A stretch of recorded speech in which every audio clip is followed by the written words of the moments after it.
Ko ima potpunu kontrolu nad nebom kada radari odjednom postanu potpuno slijepi i neupotrebljivi? Na svjetskoj sceni već godinama slušamo priče o apsolutnoj vojnoj nadmoći, zapadnoj tehnološkoj superiornosti i neprobojnim sistemima protivvazdušne odbrane, ali iza zatvorenih vrata i duboko u vojnim komandama odvija se proces koji preti da iz korijena promijeni način na koji se vode moderni ratovi. Događaji na Bliskom istoku i na istoku Europe pokazuju da se globalni odnosi snaga mijenjaju mnogo brže nego što to zvanične političke objave nagoveštavaju. Upravo o ovome otvoreno govori bivši inspektor Ujedinjenih nacija za oružje i nekadašnji obavještajni oficir američkih marinaca Scott Ritter.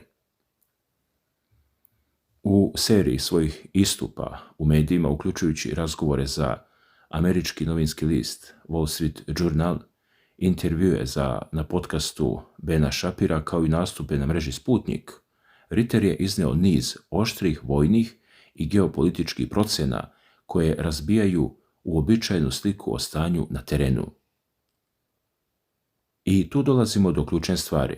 Riječ je o mehanizmu koji se odvija iza kulisa medijskih naslova. Nedavno je portal Wall Street Journal objavio informaciju da je predsjednik Sjedinjenih Američkih Država Donald Trump detaljno upoznat sa opcijama za rat punog obima protiv Irana, ali da je doneo odluku da se u ovom trenutku opredijeli za nastavak pregovora. Međutim, Scott Ritter naglašava da priča o planu za rat punog obima predstavlja običnu medijsku manipulaciju. Prema njegovim rečima, Sjedinjene Američke Države u ovom trenutku jednostavno nemaju vojne kapacitete, potrebne kopnene divizije, niti ogromne količine goriva neophodne za vođenje jedne tako masovne i dugotrajne kampanje. Zalihe preciznog vođenog naoružanja izuzetno su iscrpljene tokom prethodnih operacija na globalnom nivou, a takvi resursi se ne mogu nadoknaditi preko noći. Pazite sad, ovo menja celu sliku. Objašnjavajući poteze administracije u Washingtonu, Ritter se osvrnuo i na nedavni intervju potpredsjednika SAD-a J.D. Vansa u podcastu Bena Shapira. Vance je u tom razgovoru nagovestio da zvanični memorandum o razumevanju zapravo služi za dobijanje na vremenu i rješavanje gorućih ekonomskih pitanja pre eventualnog povratka otvorenim sukobima nakon međuizbora za američki kongres. Za Rittera je ova izjava direktan dokaz nemogućnosti Washingtona da dugoročno poštuje međunarodne dogovore. Kako objašnjava, dokument koji je trebalo da označi 60 dana potpunog prekida vatre u očima američkih stratega tretira se samo kao privremena pauza za dopunu rezervoara nafte, obnavljanje potrošenih resursa i konsolidaciju redova. Zato je važno razumjeti sljedeće. Dok se na televiziji Fox News od strane penzionisanih američkih oficira poput generala Kita Kelloga i generala Keena iznose predlozi da bi američke snage mogle zauzeti strateško ostrvo Harg ili druga južna iranska ostrva radi kontrole Ormuškog moreuza, Ritter podsjeća na surovu vojnu realnost. On ističe da je bilo kakva desantna operacija na tim ostrvima vojno neizvodljiva. Sva infrastruktura i vojna sila na tim tačkama bila bi izložena neprekidnim i masovnim udarima iranskih raketnih sistema koji se ne mogu u potpunosti neutralisati. Svi predviđeni aerodromi i helidromi postali bi mete u prvim minutima sukoba. Ritter tu povlači paralelu sa istorijskim lekcijama, posjećajući na teške gubitke tokom operacije u Laosu 1972. godine, desanta na ostrvo Koh Tang ili na borbe kod Karbale 2003. godine kada su helikopterske jedinice Apache pretrpjele razorne udare, tvrdi. A baš tu nastaje najveći problem za zapadno planiranje. Govoreći o vazdušnim napadima koje su Sjedinjene Američke Države izvele na iranske položaje, Ritter otkriva ključni razlog zbog kog je Amerikancima postalo nemoguće da prodru dublje u vazdušni prostor Irana. Tradicionalna američka doktrina suzbijanja protivničke protivvazdušne odbrane zasniva se na otkrivanju, ometanju i uništavanju radarskih sistema. Međutim, kada su Sjedinjene Američke Države iscrpele svoje zalihe projektila za napade sa bezbedne udaljenosti, iranska protivvazdušna odbrana je u strogoj tajnosti promenila taktiku. Prešli su na sisteme sa elektrooptičkim i infracrvenim navođenjem za akviziciju i praćenje ciljeva. Slušajte ovo, u momentu kada radarski lokatori više nisu primarni izvor navođenja, standardne američke protivradarske rakete i ometači gube svoju svrhu. Prema Ritterovim rečima, upravo u tom trenutku Amerikanci počinju da gube letelice na terenu, što ih je primoralo da hitno zatraže prekid vatre jer su na terenu u potpunosti izgubili vazdušnu prednost. Zbog te tihe tehnološke tranzicije, američke snage su sada prinuđene da deluju isključivo po periferiji iranske teritorije, trošeći ono malo preostali raketa dugog dometa, tvrdi. Sa druge strane, Washington pokušava da stvori drugačiju sliku javnosti. Ritter odlučno odbacuje tvrdnje J.D. Vansa da je Iran nepredvidiv akter, naglašavajući da je Teheran delovao izuzetno predvidljivo i proračunato. Politička retorika iz Bele kuće koristi se prvenstveno da bi se od sopstvenih građana prikrila nemogućnost ostvarivanja vojnih ciljeva na terenu.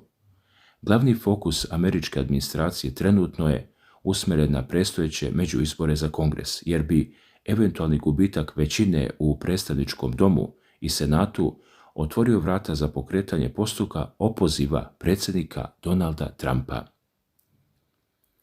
Ljudi, u tom trenutku postavlja se pitanje kakva je uloga ostalih aktera u regionu.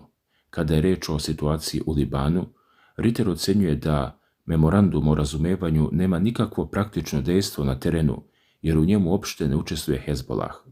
Jedina vojna sila sa kojom Izrael stvarno ratuje na tom području, zahtevi prijedlozi o potpunom razoružanju Hezbollaha i njegovom uklanjanju iz političkog života nemaju nikakvo realno utemeljenje, što dokazuju istorijski sukob iz 2000. i 2006. godine, kada su izraelske snage bile primorane na povlačenje iz Južnog Libana. Međutim, političke prilike unutar samog Vašingtona često se prikazuju kroz navodne sukobe različitih struja.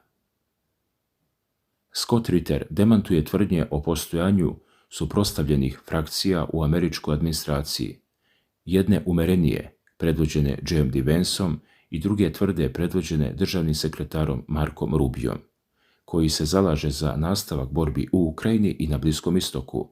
Prema njegovim rečima, u uslovima izražene centralizacije vlasti oko Donalda Trumpa, sve ključne odluke donose se na jednom mestu, pa nikakve nezavisne frakcije ne mogu funkcionisati. U međuvremenu, iz Tel Aviva stižu sve oštrije poruke.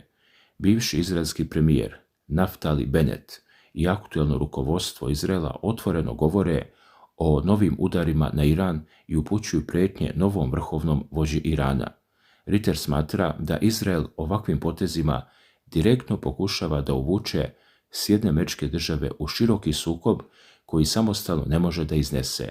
Prema njegovim rečima, iako je Iran do sada pristajao na taktičke ustupke i amortizovao brojne provokacije radi dugoročnih ekonomskih ciljeva i jačanja veza sa Rusijom i Kinom, dalja eskalacija mogla bi natjerati Teheran na radikalan korak, potpunu blokadu Ormuškog Moreuza i prolaza Babel Mandeb. Dragi gledalci, ako su ovi navodi tačni, zatvaranje ovih ključnih pomorskih prolaza dovelo bi do trenutnog prekida isporuka nafte sa Bliskog istoka. To ne bi bio samo lokalni problem, već direktan i razoran udar na celokupnu globalnu i američku ekonomiju. I tu dolazimo do još jednog važnog detalja koji spominje mreža Sputnik. U analizi za taj medij, Ritter iznosi tvrdnje da nedavni napadi na Iran nisu bili nikakav ad hoc odgovor ili spontana reakcija, već detaljno planirana akcija Washingtona i Tel Aviva koja je uvežbavana mjesecima unazad. Kako tvrde pojedini izvori iz iranskih obavještajnih krugova, izraelske vojne aktivnosti neposredno pre glavnog udara poslužile su kao priprema terena kako bi američki teški bombarderi dobili bezbedan pristup iranskom vazdušnom prostoru. Radi se o standardnom paketu udara usmerenom na tačno određene lokacije, poput ključnih kompleksa u Fordovu i Natanzu, sa jasnim ciljem degradacije iranskog nuklearnog programa. Ali globalna šahovska tabla ne obuhvata samo Bliski istok.